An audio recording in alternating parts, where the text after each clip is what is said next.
Good morning. എല്ലാവരും സുഖമായിട്ടിരിക്കുന്നു എന്ന് വിശ്വസിക്കുന്നു. ഇന്ന് ഞാൻ വന്നിരിക്കുന്നത് കുറച്ച് പച്ചമാങ്ങകളായിട്ടാണ് കേട്ടോ. ഈ ഒരു മാങ്ങ നല്ല പുളിയുള്ള മാങ്ങയാണ്. ഇത് പഴുത്ത് കഴിഞ്ഞാൽ അത്രയ്ക്ക് അങ്ങനെ ടേസ്റ്റ് ഉണ്ടാവില്ല. അപ്പോൾ ഈ ഒരു മാങ്ങ അച്ചാറുണ്ടാക്കാനും ഉപ്പിലിടാനും മാത്രം പറ്റിയിട്ടുള്ളൊരു മാങ്ങയാണ് കേട്ടോ. അപ്പോൾ ഒരു 5-6 ഞാൻ പൊട്ടിച്ചിട്ടുണ്ട്. എനിക്കിങ്ങനെ ബൾക്കായിട്ട് അച്ചാറുണ്ടാക്കുന്നതോട് തീരെ താല്പര്യമില്ല. കാരണം അച്ചാറുണ്ടാക്കണതിൽ ഞാൻ വളരെയധികം പുറകിലോട്ടാണ്.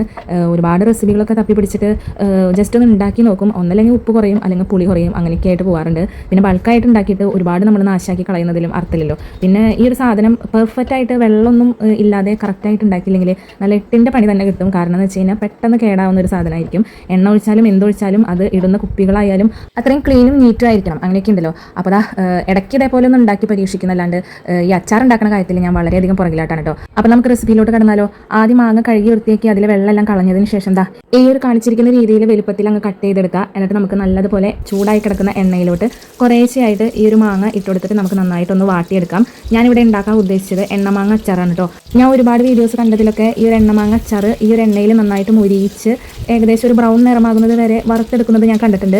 ഞാൻ പക്ഷേ ഇത് വറുത്തെടുക്കുമ്പോഴേക്കും ഇതിൻ്റെ ആ ഒരു മാംസത്തിൻ്റെ ആ ഒരു ഭാഗവും ആ ഒരു തൊണ്ടിൻ്റെ ഭാഗമൊക്കെ വിടാനായിട്ട് തുടങ്ങി. പിന്നെ ഞാൻ പെട്ടെന്ന് തന്നെ ഞാനത് കോരിയെടുത്തു. ചിലപ്പോൾ ഞാൻ എടുത്തിട്ടുള്ള ആ ഒരു മാങ്ങയുടെ പ്രോബ്ലം ആയിരിക്കാം. ചിലപ്പോൾ മൂപ്പ് കുറഞ്ഞ മാങ്ങ, മൂപ്പ് കൂടിയ മാങ്ങ അങ്ങനെയൊക്കെ നോക്കി എടുക്കേണ്ടി വരും. ഞാനൊരു മിക്സഡ് വേർഷനിലാണ് എടുത്തിട്ടുള്ളത്. ഞാനിത് മുറിച്ച് നോക്കിയപ്പോൾ ചിലത് പഴുക്കാനായിട്ടുള്ള ചെനച്ച മാങ്ങ എന്നൊക്കെ പറയില്ല, അങ്ങനെയുണ്ട്. ചിലത് നല്ല പച്ച മാങ്ങ ഉണ്ടായിരുന്നു. എന്തായാലും കിടക്കട്ടെ എന്ന് വിചാരിച്ചിട്ട് കൊടുത്തതാണ്. അങ്ങനെ ഇതാ എണ്ണയിലിട്ടിട്ട് ഞാൻ എന്നിട്ട് പിന്നീട് ജസ്റ്റ് ഒന്ന് ഇതേപോലെ ഒന്ന് വാട്ടിയെടുക്കുകയേ ചെയ്തിട്ടുള്ളൂ. ഒരുപാട് സമയം ഇത് കുഴഞ്ഞു പോകാതിരിക്കാൻ വേണ്ടിയിട്ടാണ് പെട്ടെന്ന് തന്നെ ഇട്ട് ഒരു 2 മിനിറ്റ് ഇളക്കിയതിന് ശേഷം ആ ഒരു തൊലി ഒന്ന് വാടുന്നതോടുകൂടി എല്ലാതും ഇതേപോലെ അങ്ങ് എണ്ണയിലൊന്ന് വാട്ടിയെടുത്തിട്ടുണ്ട്. ഇനി ഇതിലേക്ക് വേണ്ടിയിട്ട് ഉലുവയും കായും കൂടിയിട്ട് നമുക്ക് ഒന്ന് വറുത്തെടുക്കാം. ഇനി കാശ്മീരി മുളക് പൊടിയും സാധാ മുളക് പൊടി ഉണ്ടല്ലോ, അതും കൂടി മിക്സ് ചെയ്തതാണ്. അതൊന്ന് ജസ്റ്റ് ചൂടാക്കിയെടുക്കാം. എരിവിനനുസരിച്ചിട്ട് നിങ്ങൾക്ക് മുളക് പൊടിയുടെ അളവ് കൂട്ടും കുറക്കൊക്കെ ചെയ്യാം. ഞാനിവിടെ 2 ടേബിൾ സ്പൂൺ കാശ്മീരി മുളക് പൊടി, 2 ടേബിൾ സ്പൂൺ സാധാ മുളക് പൊടിയാണ് എടുത്തിട്ടുള്ളത്. ഇനി നമുക്ക് ഇതിലേക്ക് പൊടിച്ച ഉലുവയും കായും കൂടി ഇട്ട് കൊടുക്കാം. പിന്നെ ആവശ്യത്തിന് ഉപ്പ് ഇട്ടിട്ട് ജസ്റ്റ് ഒന്ന് ചൂടാക്കിയെടുത്തതിന് ശേഷം നമുക്കിതൊന്ന് മാറ്റി വയ്ക്കാം. അപ്പോൾ നമ്മുടെ പൊടികളെല്ലാം റെഡി ആയിട്ടുണ്ട്. ഇതിലേക്ക് ഇഞ്ചിയോ വെളുത്തുള്ളിയോ കറിവേപ്പിൻ്റെ ഇലയോ പച്ചമുളകോ ഒന്നും തന്നെ ചേർക്കണ്ട.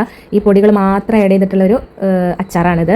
ഇനി നമുക്ക് വറുത്ത് വെച്ചിട്ടുള്ള ആ ഒരു എണ്ണ ജസ്റ്റ് ഒന്ന് ചൂടാക്കിയ ശേഷം നമുക്ക് വാട്ടിയെടുത്തിട്ടുള്ള മാങ്ങകളും പിന്നെ ആ ഒരു പൊടിക്കൂട്ടുകളും എല്ലാം ഇട്ട് നന്നായിട്ടൊന്ന് മിക്സ് ചെയ്ത് യോജിപ്പിക്കാം. ഇതിൽ എണ്ണയുടെ കുറവ് ഉണ്ട് എന്ന് തോന്നുകയാണെന്നുണ്ടെങ്കിൽ കുറച്ചും കൂടി എണ്ണ ചൂടാക്കി ഒഴിച്ചു കൊടുക്കാം. ആവശ്യത്തിന് ഉപ്പില്ലെന്ന് നോക്കുക. ഉപ്പില്ലെങ്കിൽ കുറച്ചും കൂടി ഉപ്പ് നിങ്ങൾക്ക് ഇട്ട് കൊടുക്കാം. എന്നിട്ട് നമുക്ക് നന്നായിട്ട് തന്നെ മിക്സ് ചെയ്ത് യോജിപ്പിച്ച് കഴിഞ്ഞാൽ നമ്മുടെ എണ്ണ മാങ്ങ അച്ചാർ ഇവിടെ റെഡിയായി.